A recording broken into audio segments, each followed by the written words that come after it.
بسم اللہ الرحمن الرحیم۔ پارہ نمبر 16 کا خلاصہ پیش خدمت ہے۔ اس پارہ نمبر 16 میں اللہ رب العزت نے جو مضامین ارشاد فرمائے ہیں، اختصار کے ساتھ ان میں سے چند مضامین کا تذکرہ کیا جاتا ہے۔ یہ پارہ نمبر 16 جب شروع ہوتا ہے تو دو انبیاء علیہم السلام کا تذکرہ یہاں پر چل رہا ہے۔ ان میں سے ایک ہیں سیدنا حضرت موسیٰ علیہ السلام، بنی اسرائیل کے بہت ہی معروف نبی بھی اور رسول بھی، صاحب کتاب، صاحب شریعت۔ اور دوسرے جو نبی ہیں وہ حضرت خضر علیہ السلام کے نام سے معروف ہیں۔ حضرت خضر علیہ السلام جو ہیں ان کو کہا جا سکتا ہے کہ اللہ رب العزت نے کچھ تکوینی امور ان کے سپرد فرما رکھے تھے۔ ایک ہوتے ہیں تشریعی امور اور ایک ہوتے ہیں تکوینی امور۔ تشریعی امور کیا ہوتے ہیں؟ یعنی اے لوگو، اللہ پر ایمان لاؤ، اللہ کی عبادت کرو، اللہ کو وحدہ لا شریک مان لو، نبیوں پر ایمان لاؤ، رسولوں پر ایمان لاؤ، قیامت کے دن پر ایمان لاؤ، سیدھے راستے پر چلو، شیطانی راستے اختیار نہ کرو۔ یہ شریعت کے جو امور ہوتے ہیں انبیاء علیہم السلام ان کی تلقین کرتے ہیں، انہیں کہا جاتا ہے تشریعی امور۔ حضرت موسیٰ علیہ السلام کے سپرد اللہ تعالیٰ کی طرف سے جو ذمہ داری عائد ہوئی تھی وہ تشریعی امور سے متعلق تھی کہ بنی اسرائیل کو آزادی بھی دلائیں آپ، اور فرعون اور قوم فرعون کو ایمان کی دعوت دیں، نیکی کی دعوت دیں، راہ راست کی طرف ان کو لائیں۔ جبکہ حضرت خضر علیہ السلام کا جو معاملہ ہے وہ مختلف ہے۔ اللہ رب العزت نے کچھ تکوینی امور ان کے سپرد کر رکھے تھے۔ تکوینی امور کن کو کہا جاتا ہے؟ کائنات کے نظام سے متعلق جو کچھ امور ہوتے ہیں وہ تکوینی امور کہلاتے ہیں۔ جیسے یوں کہہ لیجئے کہ اللہ رب العزت انسانوں کو زندگی دیتے ہیں یا موت دیتے ہیں یا بارش برساتے ہیں یا سورج کا نکلنا ہے یا کائنات کے نظام کا چلنا ہے، یہ تکوینی امور کہلاتے ہیں۔ اللہ رب العزت نے ان دو انبیاء علیہم السلام کی ملاقات کا اہتمام فرمایا، موسیٰ علیہ السلام کو بلکہ حکم دیا کہ ہمارا ایک بندہ ہے، علمناہ من لدنا علما، ہم نے اس کو بہت علم سے نواز رکھا ہے۔ موسیٰ علیہ السلام نے کہا یا باری تعالیٰ، میں تو اس بندے سے ملنا چاہتا ہوں اور ان کے ساتھ ملاقات اور صحبت کا اختیار وہ خواہش رکھتا ہوں۔ موسیٰ علیہ السلام روانہ ہو گئے، خضر علیہ السلام سے ملاقات ہوئی تو حضرت موسیٰ علیہ السلام کہنے لگے هل اتبعک علی ان تعلمنی مما علمت رشدا، کیا آپ مجھے اپنے ساتھ رکھنا پسند فرمائیں گے تاکہ کچھ وہ چیزیں جن کا علم اللہ نے آپ کو دیا ہے کچھ میں بھی ان سے آگاہی حاصل کر سکوں۔ خیر، کچھ رد و قد کے بعد حضرت خضر علیہ السلام نے حضرت موسیٰ علیہ السلام کو ساتھ لیا، لیکن ساتھ ایک شرط حضرت خضر علیہ السلام نے یہ رکھی کہ فلا تسألنی عن شیء حتی احدث منہ ذکرا حتی احدث لک منہ ذکرا، جب تک میں آپ کے سامنے کسی چیز کی حقیقت واضح نہ کروں نا، آپ نے بولنا نہیں ہے، سوال نہیں کرنا مجھ سے یہ کیا ہوا، یہ کیوں کیا، ایسا کیوں ہے، کیونکہ ما لم تحط بہ خبرا، بہت سی چیزیں ہیں جن کی حقیقت تک آپ کی رسائی نہیں ہے۔ ہو سکتا ہے آپ کو لگے کہ میں غلط کر رہا ہوں جبکہ در حقیقت میں ٹھیک کر رہا ہوں گا۔ ابھی یہ واقعات سماعت فرما لیجئے، آخر میں جو اس کا خلاصہ ہے میں آپ کے سامنے عرض کرتا ہوں۔ یہ دونوں حضرات سفر پہ روانہ ہو گئے، فانطلقا حتی اذا رکبا فی السفینہ، سفر پہ روانہ ہوئے، آگے دریا آیا، دریا عبور کرنا تھا، تو ایک کشتی، چند بچے وہ کشتی چلا رہے تھے، تو ان حضرات نے کہا، حضرت خضر علیہ السلام نے کہا بھی ہم نے سوار ہونا ہے، ہمیں سوار کر لیجئے۔ کشتی میں سوار ہوئے، انہوں نے بڑی عزت کا معاملہ کیا، احترام کا معاملہ کیا، جانتے ہوں گے حضرت خضر علیہ السلام کو۔ جب اترنے لگے تو حضرت خضر علیہ السلام نے اس کشتی کا آپ کہہ لیجئے کہ ایک حصہ توڑ دیا، کشتی کا ایک حصہ توڑ دیا۔ حضرت موسیٰ علیہ السلام نے جب یہ دیکھا کہ ان کا روزگار ہے اور خضر علیہ السلام ان کی کشتی توڑ کر ان کا روزگار برباد کرنے کی کوشش کر رہے ہیں، تو حضرت موسیٰ علیہ السلام فرمانے لگے اخرقتها لتغرق اہلها، کیا آپ نے ڈبونا ہے ان کو؟ یہ کشتی آپ نے ان کی توڑ دی ہے تو ڈوب جائیں گے، آپ نے ڈبونا ہے ان کو، کیوں کیا ایسا آپ نے؟ حضرت خضر علیہ السلام فرمانے لگے الم اقل انک لن تستطیع معی صبرا، میں نے آپ سے کہا تھا نا کہ آپ خاموش نہیں رہ پائیں گے، تو اور آپ نے کہا تھا کہ جی میں خاموش رہوں گا، کوئی بات نہیں کروں گا، تو دیکھ لیں آپ خاموش نہیں رہ پائے، آپ نے درمیان میں بات شروع کر دی۔ تو حضرت موسیٰ علیہ السلام نے فرمانے لگے کہ لا تؤاخذنی بما نسیت، میں بھول گیا تھا، تو میں چونکہ بھول گیا تھا اسی لیے آپ جو ہے نا براہ مہربانی مجھے درگزر کر لیں مجھ سے، ولا ترهقنی من امری عسرا، اور میرے لیے تھوڑا سا آسانی کا معاملہ فرمائیے۔ دیکھیے یہاں پر اللہ رب العزت جو چیزیں ہمیں سکھا رہے ہیں نا وہ یہ ہے کہ جب آپ کسی کو بڑا مانتے ہیں اور آپ کو یقین ہوتا ہے کہ وہ بڑا تجربہ کار ہے، صاحب علم ہے، سمجھ بوجھ فہم و فراست والا ہے، پھر اس کی عقل کے اوپر، پھر اس کے علم کے اوپر، پھر اس کی سمجھ بوجھ کے اوپر، اور پھر اس کی فہم و فراست کے اوپر اعتماد بھی کریں اور پھر خاموشی سے اس کے ساتھ چلیں، پھر اس کی مانیں۔ یہ نہیں کہ بڑا تو ہے لیکن ماننی کوئی نہیں میں نے۔ موسیٰ علیہ السلام کتنے بڑے نبی ہیں، کتنے بڑے، کلم اللہ موسیٰ تکلیما۔ خضر علیہ السلام فرما رہے ہیں جب میرے ساتھ چلنا ہے نا تو پھر میری شرائط پہ چلنا ہے، اور وہ کیا ہے، آپ کچھ سیکھنا چاہتے ہیں نا تو خاموشی سے دیکھیے۔ تو سیکھنے کے لیے پہلی چیز صبر ہے، صبر جو ہے وہ پہلی چیز ہے۔ علم کے قرینوں میں سے پہلا قرینہ ادب ہے، اور ادب کیا ہے کہ جو بڑا ہے خاموشی سے اس کی بات دیکھیں، جہاں ضرورت محسوس کرے گا وہ خود آپ کو بتا دے گا۔ چلیں جی، پہلا معاملہ ختم ہو گیا، چل پڑے۔ فانطلقا حتی اذا لقیا غلاما، آگے چلے تو حضرت خضر علیہ السلام نے دیکھا ایک بچہ جا رہا ہے، چھوٹا سا بیچارہ معصوم سا بچہ پیارا سا کھیل رہا ہے۔ فقتلہ، حضرت خضر علیہ السلام نے اس بچے کو قتل کر دیا۔ اف، یہ تو بہت بڑی بات ہو گئی، انسان کا قتل۔ اور موسیٰ علیہ السلام نبی ہیں، اور نبی اپنی امت کو بار بار تلقین کر رہے ہیں، خبردار کسی بے گناہ کی جان نہیں لینی، کسی بے گناہ کی جان نہیں لینی، کسی کو مارنا نہیں ہے، کسی کو قتل نہیں کرنا۔ اور یہاں ایک شخص ان کی آنکھوں کے سامنے ایک بے گناہ معصوم بچے کا قتل کر رہا ہے۔ اب تو موسیٰ علیہ السلام سے اور بھی برداشت نہ ہوا۔ اقتلت نفسا زکیۃ بغیر نفس لقد جئت شیئا نکرا، حضرت یہ کیا ہے؟ ایک بے گناہ معصوم بچے کی جان لے لی آپ نے، قتل کر ڈالا اس کو، بڑا ہی غلط کام کیا۔ خضر علیہ السلام فرمانے لگے الم اقل لک انک لن تستطیع معی صبرا، پھر وہی بات میں نے کہا تھا نا آپ صبر نہیں کر سکیں گے، کیونکہ بما لم تحط بہ خبرا، آپ کو ان چیزوں کی حقیقت کا پتہ نہیں ہے۔ موسیٰ علیہ السلام فرمانے لگے ان سألتک عن شیء بعدھا، اگر اس کے بعد میں نے آپ سے دوبارہ اس طرح درمیان میں روک ٹوک کی اور سوال کیا تو فلا تصاحبنی، تو پھر بے شک آپ مجھے اپنے ساتھ نہ رکھیے گا، قد بلغت من لدنی عذرا، میں ایک دفعہ پہلے بھی آپ سے معذرت کر چکا ہوں۔ فانطلقا، چلیں جی، پھر سفر شروع ہو گیا اور پھر ایک سفر پر روانہ ہوئے۔ حتی اذا اتیا اہل قریۃ استطعما اہلہا فابوا ان یضیفوہما، تو آگے چلتے چلتے چلتے ایک بستی آئی، چونکہ یہ حضرات سفر کر کے آئے تھے، تھکے ہوئے تھے۔ استطعما اہلہا، تو وہاں کے لوگوں سے کہا بھئی کچھ ہمیں کھانے کا ہمارے لیے بندوبست اگر آپ کر دیں، مسافر ہیں ہم، مہمان بھی مسافر بھی، تو اگر کہیں سے کھانا ہمیں میسر ہو جائے۔ فابوا ان یضیفوہما، کسی نے ان کو نہیں کھلایا، کسی نے ان کو کھانا نہیں دیا۔ فوجدا فیہا جدارا یرید ان ینقض فاقاما، حضرت خضر علیہ السلام نے اور حضرت موسیٰ علیہ السلام نے دیکھا کہ وہاں پر ایک گھر ہے اور اس کی دیوار یرید ان ینقض، تو بس وہ نا بڑی خستہ حالت ہو گئی ہے اور قریب ہے کہ گر ہی پڑے۔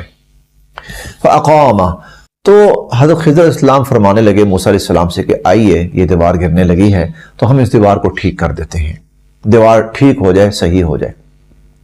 چنانچہ ان دونوں نے اس دیوار کو تعمیر کرنا شروع کر دیا، اور ظاہر دیوار تھی، گھر کی ایک دیوار تھی، کافی وقت لگا، محنت لگی، مشقت ہوئی۔ تو خضر علیہ السلام نے جب یہ کام مکمل کر لیا، موسیٰ علیہ السلام فرمانے لگے لو شئت لاتخذت علیہ اجرا، حضرت کچھ پیسے تو لیں ان سے، ان بدبختوں نے دیکھیں، ہم نے مسافر تھے، مہمان تھے، ہم نے کہا ہمیں کہ کھانا ہی کھلا دو، تو کسی نے ہمیں کھانا تک نہیں کھلایا، اور آپ نے ان کے ساتھ اتنا معاملہ کیا اس بستی والوں کے ساتھ، تو ان سے کبھی پیسے دو ہمارے، لو شئت لاتخذت علیہ اجرا، آپ ان سے کوئی معاوضہ لیں۔ قال هذا فراق بینی و بینک، خضر علیہ السلام فرمانے لگے بس بھائی میرے اور آپ کے راستے جدا، بس اب میں اور آپ مزید نہیں چل سکتے۔ شاید اللہ کی تقدیر ہی اتنی تھی کہ جو چیز دکھانی تھی، جس انداز میں دکھانی تھی، وہ پوری ہو گئی۔ اب خضر علیہ السلام فرمانے لگے کہ میں آپ کو بتاتا ہوں کہ کیا وجہ تھی یہ سارا جو منظر پیش آیا، وہ کشتی کا توڑنا، بچے کو قتل کرنا، دیوار کا ٹھیک کرنا، دراصل یہ کیا معاملہ تھا؟ سأنبئك بتأویل ما لم تستطع علیہ صبرا، وہ جو آپ بار بار سوال کر رہے تھے، پوچھ رہے تھے، اب میں آپ کو بتاتا ہوں۔ وہ کیا ہے؟ اما السفینہ، وہ جو کشتی جس میں ہم بیٹھے تھے، فکانت لمساکین یعملون فی البحر فاردت ان اعیبها وکان وراءہم ملک یاخذ کل سفینۃ غصبا، وہ جو کشتی تھی نا، وہ چند غریب لوگ تھے، بڑے ہی غریب بھی تھے، محتاج بھی تھے، اور ان کا واحد ذریعہ آمدن یہ کشتی تھی۔ اب مسئلہ یہ ہے کہ آگے یہ جہاں جا رہے تھے نا، وَكَانَ وَرَاءَهُمْ مَلِكٌ يَأْخُذُ كُلَّ سَفِينَةٍ غَصْبًا، وہاں آگے بڑا ظالم قسم کا ایک انسان تھا، کوئی اچھی چیز کسی کی نظر آتی تو وہ چھین لیتا اور قبضہ کر لیتا۔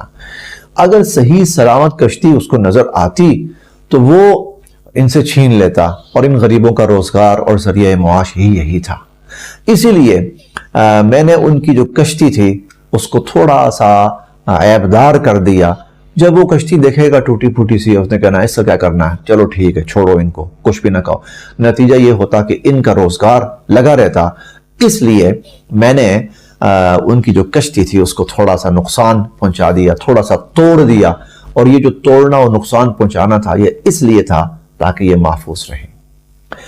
وَأَمَّا الْغُلَامُ، پھر جو دوسرا منظر تھا، دوسرا واقعہ تھا، وہ جو بچہ جس کو میں نے قتل کیا، تو فَكَانَ أَبَوَاهُ مُؤْمِنَيْنِ، مسئلہ یہ تھا کہ اس کے جو والدین ہیں نا، وہ بڑے نیک اور صالح اور متقی اور پرہیزگار انسان، اور فَخَشِينَا أَن يُرْهِقَهُمَا طُغْيَانًا وَكُفْرًا فَأَرَدْنَا أَن يُبْدِلَهُمَا رَبُّهُمَا خَيْرًا مِّنْهُ زَكَاةً وَأَقْرَبَ رُحْمًا، یہ بچہ کل کو ان والدین کے لیے بڑی تکلیف اور اذیت اور پریشانی اور مصیبت کا باعث بننے والا تھا۔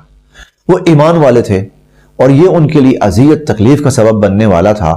اللہ رب العزت نے فیصلہ یہ کیا کہ اس بچے کو اللہ اٹھا لیں اور اس کے بدلے ان کو ایسی نیک اور صالح اولاد دیں جو ان کے لیے خیر کا اور بھلائی کا اور عافیت کا باعث بنے۔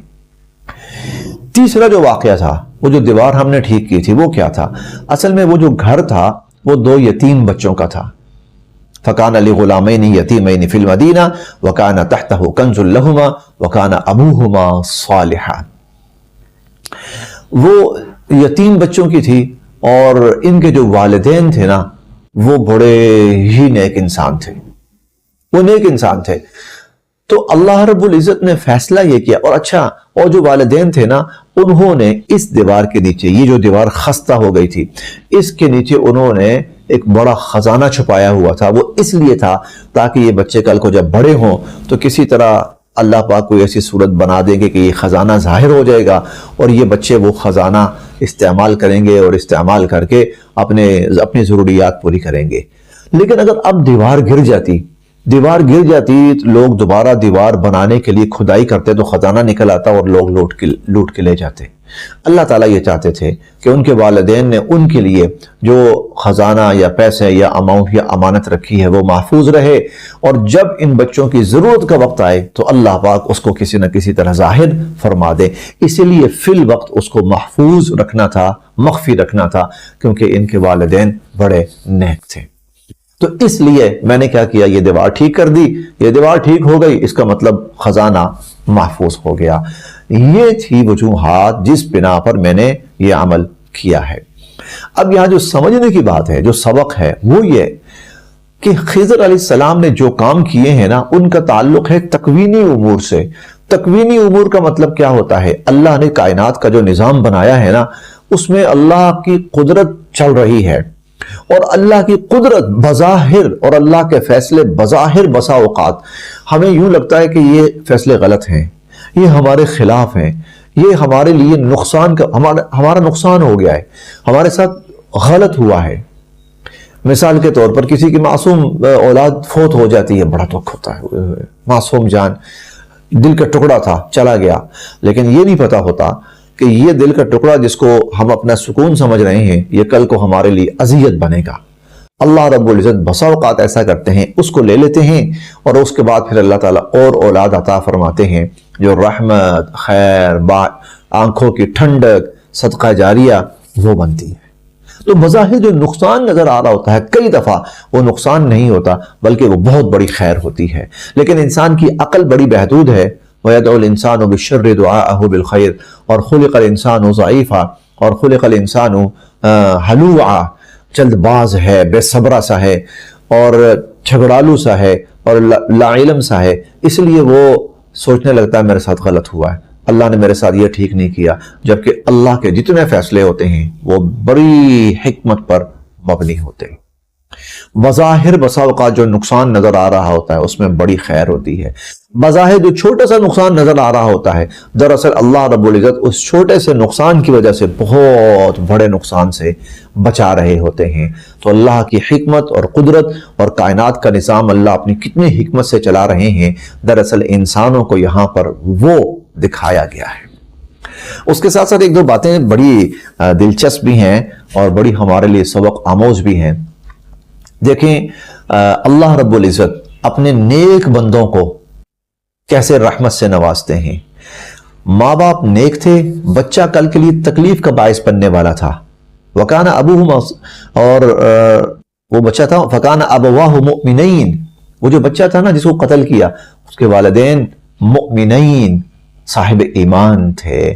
فَخَشِينَا أَن يُرْهِقَهُمَا طُغْيَانًا وَكُفْرًا، اللہ پاک صاحب ایمان بندے ان پر کس طرح رحمت فرماتے ہیں۔ اور دوسری آیت کے اندر کہ وہ جو دیوار تھی دو یتیم بچوں کی تھی اور ان کے جو یتیم بچوں کے والدین تھے وہ بڑے نیک تھے۔ دیکھیں والدین کی جو نیکی ہوتی ہے نا اس کا فائدہ اور اس کا اثر اولاد تک اور نسلوں تک چلتا ہے۔ مفسرین کرام نے یہاں لکھا ہے کہ ان کے سگے ماں باپ کی بات نہیں ہے بلکہ ان کے باپ دادوں میں کوئی بڑا نیک تھا تو اس کی جو نیکی تھی وہ اللہ رب العزت نے نسلوں تک چلائی۔ تو نیکی، ایمان، یہ نہ صرف یہ کہ خود انسان کو فائدہ پہنچاتا ہے بلکہ یہ نیکی اور ایمان یہ انسان کی نسلوں کو بھی فائدہ پہنچاتا ہے۔ خدا را اپنا ایسا ایمان بنا جائیں، ایسی نیکی کر جائیں، نسلیں سنور جائیں، نسلیں ان کا فائدہ اٹھائیں، نسلوں کو اس کا نفع ملتا رہے۔ اس بارے کے مضامین میں سے اب اختصار کے ساتھ ہی بقیہ مضامین بیان کرنے ہیں، ویسے ابھی اور بہت سارے مضامین ہیں۔ یہ سورہ مریم شروع ہوتی ہے۔ سورہ مریم کے اندر بہت سارے انبیاء علیہ السلام کا تذکرہ ہے، لیکن خاص طور پر حضرت زکریا علیہ السلام، حضرت یحییٰ علیہ السلام اور حضرت مریم سلام اللہ علیہا خصوصاً ان کا تذکرہ ہے۔ حضرت زکریا علیہ السلام کو اللہ رب العزت نے اولاد سے نہیں نوازا تھا، اولاد نہیں تھی، ان کی بے اولاد تھے، حتیٰ کہ بڑھاپا آ گیا تو ایک موقع پر اللہ سے اولاد کی دعا مانگنے لگے۔ اوئے ہوئے ہوئے، وہ دعا انہوں نے جس ڈھنگ سے مانگی ہے نا، یہ ڈھنگ سیکھنا ہے بس۔ جس ڈھنگ سے انہوں نے دعا مانگی ہے یہ ڈھنگ سیکھنا ہے کہ دعا اصل میں کس طرح مانگنی ہے اور وہ کون سی دعا ہے جو معجزے برپا کرتی ہے۔ وہ ڈھنگ یہ ہے، اذ نادى ربه نداء خفيا، حضرت زکریا علیہ السلام دعا کر رہے تھے، کہنے لگے رب انی وہن العظم منی، اللہ بوڑھا ہو گیا، ہڈیاں بھی اب تو جواب دینے لگی ہیں، واشتعل الرأس شیبا، اور بڑھاپے نے میرا سر بھی سفید کر دیا ہے، اور وامرأتی عاقر، اوپر سے میری بیوی ہے، وہ بوڑھی بھی ہے اور وہ بانجھ بھی ہے، اولاد نہیں ہو سکتی۔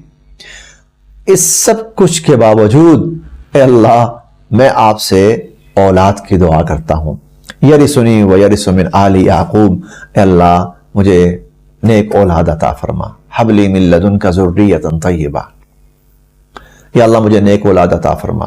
ارے آپ خود فرما رہے ہیں میں تو بہت بوڑھا ہو گیا ہوں، اور ہڈیاں بھی اب نہ بڑھاپے نے کمزور کر دی ہیں، پگھلانی شروع کر دی ہیں، اور بڑھاپے نے میرے سر کو سفید کر کے رکھ دیا ہے، اور بیوی بھی بانجھ ہے، اولاد کا ہونا ممکن ہی نہیں ہے، تو پھر آپ یہ کیا دعا مانگ رہے ہیں؟ اللہ مجھے نیک اولاد عطا فرما۔ ایک تو بڑھاپا خود اولاد کی راہ میں رکاوٹ، اور دوسرا اتنی بڑی رکاوٹیں ہیں، آپ اور آپ کے ساتھ آپ کی اہل اولاد کا ہونا ممکن ہی نہیں ہے، پھر آپ کیسے دعا مانگ رہے ہیں؟ تو کہنے لگے یا اللہ میں اس لیے دعا مانگ رہا ہوں، وَلَمْ أَكُنْ بِدُعَائِكَ رَبِّ شَقِيًّا، اے اللہ ایسا نہیں ہوا میں نے آپ سے مانگا ہو اور میں مانگ کے محروم رہا ہوں، خالی ہاتھ رہا ہوں، ایسا نہیں ہوا۔ آپ کی رحمت نے ہمیشہ سمیٹا ہے، آپ کی رحمت نے ہمیشہ ڈھانپا ہے، آج بھی میں آپ کی رحمت ہی کے صدقے اللہ اپنے ہاتھ پھیلا رہا ہوں آپ کے حضور، مجھے اولاد عطا فرما، نیک اور صالح اولاد عطا فرما۔ اب یہاں پر جو سمجھنے کی بات ہے وہ کیا؟ جب ہم نے اللہ کے حضور دعا کرنی ہے نا، سب سے پہلے اپنی نفی کرنی ہے، میں کچھ نہیں، میرے پاس کچھ نہیں ہے، میرے پاس تو کوئی ایسی چیز نہیں ہے کہ جس کی بنیاد کے اوپر میں کہوں کہ جی میں یہ کر سکتا ہوں، مجھے یہ مل سکتا ہے۔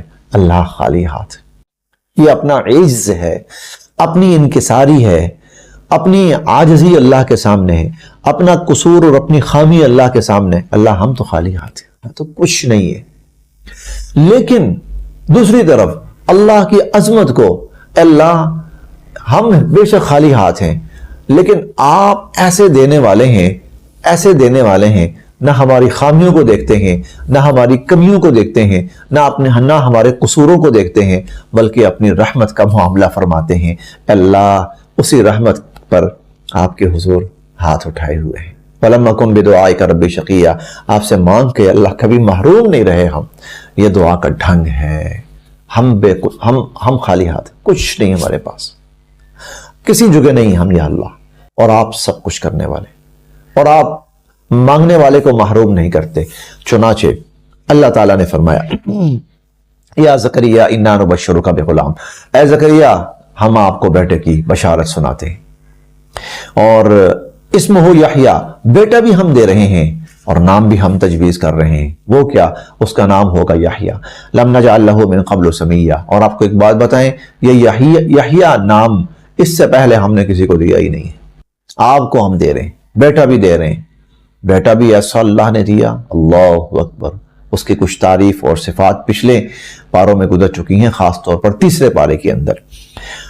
اچھا، اب انسان ہے نا، انسان ہے تو انسان کا معاملہ بڑا عجیب ہے۔ ابھی مانگ رہے ہیں، یا اللہ خالی ہاتھ نہیں رہا، لیکن انسانی فطرت بھی ہے۔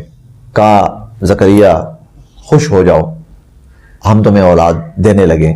قال ربی انا یکون لی غلام، یا اللہ واقعی اولاد ہوگی میرے ہاں، اور انا یکون لی ولد، یا اللہ کیسے میرے ہاں کیسے اولاد ہوگی، میرے ہاں کیسے بیٹا ہوگا۔ اور وکانت امرأتی عاقرہ، بیوی میری بانج، اور وقد بلغت من الکبر عتیہ، میرا بڑھاپے نے نا حال ہی خراب کر دیا۔ عتیہ جو ہے نا، بڑھاپے نے، عتیہ کا مطلب یہ کہ کمر جھکا دی میری، بڑھاپے نے میری کمر جھکا دی ہے، اور ایسے میں مجھے بشارت مل رہی ہے کہ واقعی اولاد ہوگی۔ یہ انسانی فطرت ہے، یہ انسانی فطرت ہے کہ حیران کن اور بظاہر ناممکن جو چیزیں ہوتی ہیں، کچھ لمحات کے لیے وہ اس کو سمجھ نہیں پا رہا ہوتا، اس کو ہضم نہیں کر پا رہا ہوتا، بسا اوقات کافی دیر کے لیے۔ تو انا یکون لی غلام، میرے ہاں وہ کیسے ہوگا؟ قال کذالک، اللہ نے کہا بالکل ایسا ہی، جیسا ہم نے کہا ایسا ہی کہا، ایسا ہی ہوگا۔ وقد خلقتک من قبل ولم تک شیئا، کیا آپ کو پیدا نہیں کیا، آپ تو کچھ بھی نہیں تھے۔ اچھا یا اللہ، قال رب اجعل لی آیہ، یا اللہ کوئی ایسی نشانی سی جس سے مجھے اور اطمینان قلب ہو جائے، تو یقین ہو جائے مجھے اور زیادہ خوشی ہے نا، اس خوشی میں اللہ سے مانگتے جا رہے ہیں. جب خوشی ملتی ہے تو آدمی، اللہ ایک دیتے ہیں بندہ اور مانگتا ہے، ایک چیز دیتے ہیں اللہ بندہ اور مانگتا ہے. تو یا اللہ پھر کوئی نشانی ایسی، اللہ تکلم الناس ثلاث لیال سویہ، تیسرے میں آتا ہے ثلاثۃ ایام الا رمزا، 3 دن 3 راتیں آپ لوگوں سے بات نہیں کر پاؤ گے، زبان بول نہیں پائے گی. الا رمزا، ہاں بس اشارے سے آپ لوگوں کو کوئی بات بتائیں گے تو بتائیں گے، ورنہ آپ زبان سے بول نہیں پائیں گے. اللہ نے اپنی قدرت کاملہ کا مظاہرہ فرمایا. اولاد کا ہونا ممکن ہی نہیں ہے. میڈیکل سائنس اس کو ریجیکٹ کر رہی ہے. سوری، یہاں اولاد کا ہونا بالکل ناممکن ہے، بالکل بند ہے. اللہ کہتے ہیں مالک تو میں ہوں، میرے سامنے کون سی کمی ہے، میرے سامنے کون سی رکاوٹ ہے، میرے سامنے کون سی کوئی ممانعت ہے. میں اس حالت میں بھی دیکھ کے دکھاتا ہوں. اس کے ساتھ ساتھ دعا کی تاثیر دیکھیے، دعا کی قوت دیکھیے کہ ناممکن کو اللہ رب العزت نے ممکن کر کے دکھا دیا. اس بارے میں مضامین تو بہت زیادہ ہیں. ایک مضمون اللہ رب العزت نے اور بیان فرمایا، اور وہ بظاہر بنی اسرائیل کو مخاطب کر کے فرمایا. انبیاء علیہ السلام، مختلف انبیاء اور خاص طور پر بنی اسرائیل. وہ یہ فخلف من بعدهم خلف اضاعوا الصلاة واتبعوا الشهوات فسوف يلقون غیا. پچھلی جو قومیں تھیں ان کی بربادی کہاں سے شروع ہوئی، ان کی خرابی کہاں سے شروع ہوئی، ان کی تباہی کہاں سے شروع ہوئی، کہاں سے وہ اللہ کی رحمت سے محروم ہونا شروع ہوئے، اور کہاں سے وہ ذلت اور پستی کی گہرائیوں میں گرنا شروع ہوئے. اللہ پاک فرمانے لگے کہ انبیاء علیہ السلام تھے، نیک لوگ تھے. پھر جب یہ نیک لوگ دنیا سے گئے تو فخلف من بعدهم خلف، پھر ان کے بعد کچھ ایسے غلط لوگ آئے، ان کے جانشین بنے. اضاعوا الصلاۃ، انہوں نے نمازیں ضائع کرنا شروع کر دی. یہ خرابی کی پہلی بنیاد. انہوں نے نمازیں ضائع کرنا شروع کر دی، نمازیں انہوں نے چھوڑنا شروع کر دی، نمازوں کا اہتمام انہوں نے چھوڑ دیا. اور جب نمازوں کا اہتمام چھوڑا اور نمازوں میں غفلت برتنے لگے اور نمازیں ضائع کرنے لگے، واتبعوا الشہوات، تو پھر شیطان نے ان کو خواہشات اور شہوات کے اندر دھکیل دیا. پھر اپنی خواہشات اور شہوات کے اندر پڑے، اور ایسا پڑے فسوف یلقون غیا، کہ اب ان کا آخری انجام جہنم کا ٹھکانہ ہے. الا من تاب وآمن وعمل صالحا، ہاں جس نے توبہ کی، ایمان لایا، نیک اعمال کیے، فاولئک يدخلون الجنہ، ایسے لوگ ضرور جنت میں داخل ہوں گے. ولا یظلمون شیئا، ان کے ساتھ اللہ کی طرف سے کسی قسم کی کوئی زیادتی نہیں ہوگی. اللہ پاک ہمیں ان لوگوں میں شامل فرمائے جو نمازوں کا اہتمام کرنے والے ہیں، جو اپنے عزتوں کی حفاظت کرنے والے ہیں، جو اپنی خواہشات پر قابو پانے والے ہیں. اسی طرح اس پارے کے مضامین میں سے گو یہ مضمون پہلے بیان ہو چکا ہے، لیکن اختصار کے ساتھ چونکہ یہاں پہ آیا ہے اسی لیے اس کا مختصر سا تذکرہ دوبارہ یہاں کیا جاتا ہے. اور وہ یہ کہ بہت ساری قومیں ایسی گزری ہیں جنہوں نے اللہ رب العزت کے لیے اولاد کا تصور پیدا کیا کہ اللہ کی اولاد ہے اور اللہ نے اولاد بنائی. اللہ کو یہ بات کتنی ناگوار گزرتی ہے، کتنی بری لگتی ہے. اللہ تعالیٰ کتنے غضبناک ہوتے ہیں اس پر. اللہ تعالیٰ فرماتے ہیں تکاد السماوات یتفطرن منہ، ہونا یہ چاہیے کہ آسمان پھٹ کے گر پڑے ان کے اوپر. وتخر الجبال حدا وتنشق الارض، اور زمین ٹکڑے ٹکڑے ہو جائے، شق ہو جائے، ٹکڑے ٹکڑے ہو جائے. وتخر الجبال حدا، پہاڑ ریزہ ریزہ ہو جائیں. یا اللہ، یہ پوری کائنات کی تباہی، آسمان، زمین، پہاڑ سب تباہ ہو جائے، سب ٹکڑے ٹکڑے ہو جائے، تو قیامت آئے گی نا. تو یہ اللہ کس بات پر، یہ قیامت کا برپا ہونا کس بات پر؟ اللہ تعالیٰ فرماتے ہیں ان دعوا للرحمن ولدا، یہ لوگ اللہ کی اولاد بناتے پھر رہے ہیں کہ اللہ کی فلاں بھی اولاد ہے، فلاں بیٹا ہے، فلاں بیٹیاں ہیں، یہ اللہ کی اولاد بناتے پھر رہے. اللہ کو یہ اس قدر ناگوار گزرتا ہے، اور یہ بات پہلے بھی گزر چکی ہے. اللہ تعالیٰ فرماتے ہیں کہ یہ ابن آدم مجھے گالی دیتا ہے. اور گالی دینا کیا ہے؟ کہتا ہے اللہ نے اولاد بنائی ہے. اس کو اللہ تعالیٰ نے اپنے لیے گالی قرار دیا۔ اللہ حفاظت فرمائے۔ دنیا کے اندر اس وقت جو سب سے بڑی تعداد کے اندر جو طبقہ اس جرم کا ارتکاب کر رہا ہے وہ دنیا عیسائیت ہے، وہ کرسچینٹی ہے۔ عیسائی وہ کہتے ہیں کہ حضرت عیسیٰ علیہ السلام اللہ کے بیٹے ہیں، باپ بیٹا، آج بھی ان کا یہی تصور ہے۔ اللہ پاک سب کو ہدایت نصیب فرمائے۔ اس کے بعد سورۃ طٰہٰ شروع ہوتی ہے۔ سورۃ طٰہٰ جو ہے یہ رسول اللہ صلی اللہ علیہ وسلم کے صفاتی ناموں میں سے ایک نام ہے، طٰہٰ۔ اور اس کے بارے میں اللہ تعالیٰ فرماتے ہیں، اس سورت کے بارے میں حضور علیہ الصلوۃ والسلام فرماتے ہیں کہ اللہ تعالیٰ نے زمین و آسمان کی تخلیق سے بھی ہزاروں سال پہلے سورہ طٰہٰ اس کی تلاوت فرمائی، سورہ طٰہٰ کی اور سورہ یاسین دونوں کی تلاوت فرمائی فرشتوں کے سامنے۔ تو فرشتے اس کلام کو سن کر کہنے لگے کیا قوم ہوگی، کیا امت ہوگی جس پر یہ کلام نازل ہوگا، کیا اللہ کے بندے ہوں گے کہ جن کے اوپر یہ کلام، اور کیا زبانیں ہوں گی جو اس کلام کی تلاوت کریں گی، جو اس کلام کو پڑھیں گی، کیا زبانیں ہوں گی۔ وہ خوش نصیب لوگ یہ امت ہے، حضور صلی اللہ علیہ وسلم کی امت۔ میں اور آپ اس پر جتنا اللہ کا شکر ادا کریں کم ہے۔ سورۃ طٰہٰ کے اندر حضرت موسیٰ علیہ السلام کا واقعہ کافی تفصیل کے ساتھ اللہ رب العزت نے بیان فرمایا، بلکہ اس واقعے کو جو اللہ نے شروع فرمایا ہے وہ حضرت موسیٰ علیہ السلام کے بچپنے سے۔ دیکھیے کہاں سے اللہ تعالیٰ فرماتے ہیں وَلَقَدْ مَنَنَّا عَلَيْكَ مَرَّةً أُخْرَىٰ، ایک دفعہ یاد ہے ہم نے آپ پر احسان کیا، اِذْ أَوْحَيْنَا إِلَىٰ أُمِّكَ مَا يُوحَىٰ أَنِ اقْذِفِيهِ فِي التَّابُوتِ، نے آپ کی والدہ کی طرف وحی کی کہ یہ بچہ چھوٹا سا ہے اور اس کی جان کو خطرہ ہے، کیونکہ فرعونی جو تھے وہ بنی اسرائیلی بچوں کو قتل کر دیتے تھے۔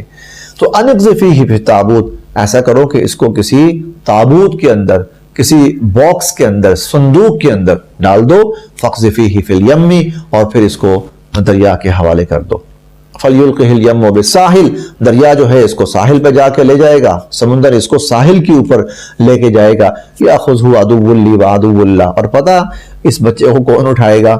وہ جو میرا بھی دشمن ہے اور جو اس بچے کا بھی دشمن ہے۔ ایسا ہی ہوا، موسیٰ علیہ السلام کو ان کی والدہ نے ایک باکس بنایا، اس میں ڈال دیا، پانی میں ڈال دیا، پانی لے کے چلتا پھر ان کے دربار تک لے گیا، اور جب وہاں پہنچا ہے، اور یہ انشاءاللہ سورہ قصص کے اندر اور تفصیل کے ساتھ یہ واقعہ آئے گا، تو جب وہاں پہنچا ہے یہ بچہ اٹھایا گیا، فرعون کے پاس لے جایا گیا۔ فرعون جو بنی اسرائیلی بچوں کو قتل کر رہا تھا، کیوں کہ موسیٰ نہ پیدا ہو، اللہ رب العزت نے اسی موسیٰ کو اس کے سامنے پہنچا دیا، یہ لے مار سکتا ہے تو مار کے دکھا۔ تو اس کے لیے کر رہا تھا نا کہ یہ نہ پیدا ہو کہ یہ بچہ جو ہے بنی اسرائیل کا بچہ یہ فرعونیوں کے اقتدار کے خاتمے کا باعث بنے، کلے بچہ آگے کر کے دکھا۔ فرعون کے گھر میں، فرعون کے سامنے اللہ رب العزت نے سیدنا حضرت موسیٰ علیہ السلام کو پال کے دکھایا، یہ بتانے کے لیے۔ تو کہتا ہے نا میں ہوں سب سے بڑا رب، فرعون نے کہا تھا انا ربکم الاعلی، تو کہتا ہے نا میں ہوں سب سے بڑا رب، بدبخت رب میں ہوں، اور میں وہ رب ہوں کہ جس بچے کے لیے تم نے قتل کے فیصلے کیے ہیں، میں اس بچے کو تیرے گھر، تیرے خرچے پر، تیرے سامنے پال کے دکھاتا ہوں، مار کے دکھا۔ اللہ کی قدرت بہت بڑی ہے، اللہ کی قدرت بہت بڑی ہے، انسان تو کچھ بھی نہیں، کچھ بھی نہیں، بالکل بے بس اللہ کے مقابلے میں، اللہ کے سامنے۔ اور اللہ یہی چاہتے ہیں کہ انسان اللہ کے سامنے عاجزی کا مظاہرہ کرے۔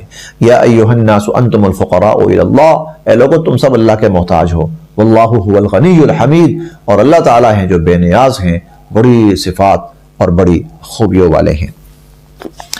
اب اس پارے کے مضامین میں سے ایک آخری بات آپ حضرات کے سامنے عرض کرنی ہے۔ اللہ رب العزت نے قرآن کریم کی صورت میں بہت بڑی ہدایت اور نصیحت ہمارے لیے نازل کی ہے، اور اللہ تعالیٰ یہ چاہتے ہیں کہ ہم اس نصیحت اور ہدایت کو پڑھیں، سمجھیں اور اس پر عمل کریں، اور اس سے ہم کسی قسم کی غفلت نہ برتیں۔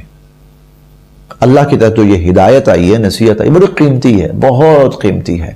اس پر ہماری آخرت کے نجات کا دار و مدار ہے، ہماری آخرت کے فیصلے اس ہدایت پر ہوں گے جو اس قرآن کریم کے اندر ہے۔ تو اللہ تعالیٰ یہ چاہتے ہیں کہ ہم اس کو پڑھیں، ہم اس کو پوری طرح اپنائیں، پوری طرح اس کی طرف متوجہ ہوں، ہم اس کا حق ادا کریں۔ اگر ہم ایسا نہیں کرتے اور ہم اس سے غفلت برتتے ہیں اور ہم اس کو پس پش ڈالتے ہیں تو پھر کیا ہوگا؟ آئیے اللہ تعالیٰ کی زبانی سنتے ہیں۔ وَمَنْ أَعْرَضَ عَنْ ذِكْرِي، اللہ تعالیٰ فرماتے ہیں کہ جس نے میری اس نصیحت سے اعراض کیا، منہ موڑا، غفلت برتی، اگنور کیا، پس پش ڈالا، تو فَإِنَّ لَهُ مَعِيشَةً ضَنْكَا، پہلی بات یہ ہے کہ میں اس کی دنیا سخت کر دوں گا، تنگ کر دوں گا دنیا اس کے لیے۔ وَنَحْشُرُهُ يَوْمَ الْقِيَامَةِ أَعْمَى، قیامت کے دن اسے ہم اندھا کر کے اٹھائیں گے۔ قال رب لما حشرتنی اعمی، وہ بولے گا یا اللہ آپ نے مجھے اندھا کر کے کیوں اٹھایا؟ وقد كنت بصیرا، دنیا میں تو میں بالکل ٹھیک ٹھاک تھا، میری آنکھیں تھیں، میں دیکھتا تھا، بھالتا تھا۔ قال، اللہ تعالیٰ فرمائیں گے كذلك اتتك آیاتنا، ایسے ہی تیرے پاس ہماری نصیحتیں آئیں، فنسیتها، تو نے ان کو بھلا دیا تھا، وكذلك اليوم تنسى، اسی طرح آج تجھے بھی ہم بھلا دیں گے۔ وكذلك نجزی من اسرف، اللہ تعالیٰ فرماتے ہیں کہ جو حد سے تجاوز کرتا ہے، اسراف کرتا ہے، اس کو ہم پھر ایسی ہی سزا دیتے ہیں۔ تو یہ جو اللہ نے ہماری طرف رحمت بھیجی ہے، یہ قرآن جو ہماری طرف بھیجا ہے، ہم پر لازم ہے ہم اس کو پڑھیں، ہم اس کی ہدایت کو سمجھیں، ہم اس پر عمل کے لیے تیار ہوں۔ اللہ تعالی ہم سب کے لیے عمل کی راہیں آسان فرمائے۔